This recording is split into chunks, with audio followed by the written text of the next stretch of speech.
why Heat 2? You wrote it with Meg Gardner, but why jump into this at this point of your career? Well, it never really left me. I mean, the characters were vivid. They had vast lives before the events of the 1995 film. I was always fascinated about, how to project them further into the evolving, transforming nature of professional organized crime. The way the world works in 95 is not the way the world works in 2022, or as far as that goes, 2000, when the sequel takes place, 2000, 2002. In other words, those patterns of transnational organized crime, for example, were emerging. The dark web was emerging in 2000, 2002. So basically, in a word, the movie Heat is a slice of these lives, and there was a lot before, and there's a lot after. So, and what tends to happen when you go as deep into characters as I like to, and as the actors I work with like to, they really become alive. They become their own kind of living entities, and so you never really leave it. And so the story in the novel picks up where we left off, or at least part of the story does. There's flashbacks, and of course there's the present day as well, where Al Pacino's character, Vincent Hanna, is searching for Val Kilmer's character, who, as we all know, his wife gives him the high sign to not come upstairs at the end of Heat, and he ends up escaping. Is that a story that you've had in your brain ever since the end of Heat? Is that what you? No, that part's new. What Heat makes reference to Hannah's work in Chicago in the 80s. Mm-hmm. And it says he went after Frankie Yonder at one point, who was a home invader, not this home invader, not Wardell. And as I research other projects or you're working through things, you find arenas, whether it's Batam or Ciudad del Este, which we location scouted and did some shooting in the Miami Vice. And so all these things are kind of rattling around, and the idea of driving this story into it with particularly the Shaharlis character, because Shaharlis was postmodern. Neil McCauley was very much a modernist kind of character. He had rules and regulations for himself, and if he deviated from them, the outcome was bad. He almost determined his own fate because he got spontaneous. And once he got spontaneous, he made the mistake of going for Wingrow, and that undid him in effect.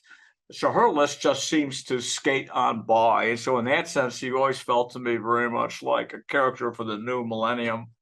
And so the idea of Shaharlis, and I can't divorce him from Val Kilmer in my mind, the idea of Shaharlis moving forward into a whole new area where everything changes. When I say everything changes, it's like as good as these guys were in 1995, they were basically being 19th century bandits holding up banks. So the sophistication of what they did was no different than it could have been the 1880s, and you could have told the same story of bank robbers. But when you move into the new millennium, everything's different, through the zeros and the odds, and to sort of bring this push the stories into this exciting new world, this territory that to me is unexplored and very, very exciting, exactly for that reason. Well, clearly, you've done more than just police dramas. And, I do want to talk briefly about Ali. The Insider is just a brilliant film. And Thank you. You're welcome.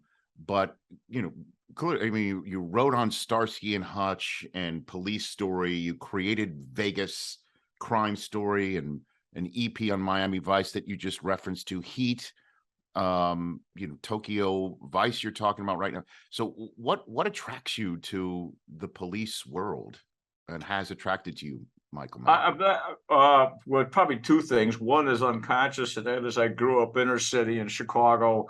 And if you grow up inner city in Chicago, you do these kinds of dramas. Think of Billy Friedkin, myself went to two high schools near each other. And if you're from Chicago and grew up in the suburbs, you tend to make comedies. So that's the.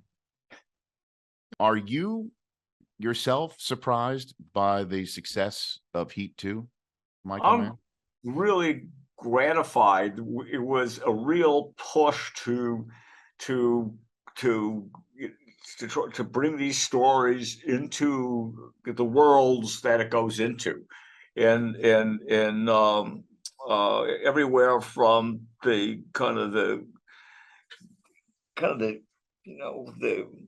the bottom levels of street life in LA to the Straits of Malacca, Batam, and transnational crime, and the beginning of the dark web and its significance, and romance and the delivery of Val's character of Shirless into completion as a human being. De Niro's Macaulay and Al's Hannah are total self-contained characters. They are arrived into their identity, and in the sequel part of this, so too does Chris Shirless, played by Val Kilmer in the original, arrive into a total complete man, a total complete individual in his romance with a very, very unusual woman, Anna Lou, who's based on somebody I met in Ciudad del Este when we were shooting Miami Vice.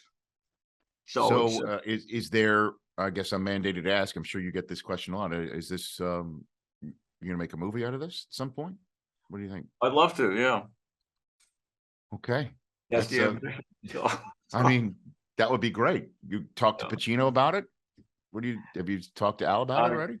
I'm thinking about it, but this is the wrong time to be talking about who I'm thinking about. Okay, sounds good. All right, got it. And so I know the most difficult part about writing a book is selling it. So I appreciate you taking the time out of another film that you're doing in Italy, which I can't wait to see, Ferrari. I know you were a part of Ford versus Ferrari as well. So clearly this is something that interests you as well, Michael. So I'm looking forward to seeing what you got cooking up. And I appreciate you giving me the time here, sir. Thanks so much. Thank you. Thanks so much. You bet. That's Michael Mann right here on The Rich Eisen Show.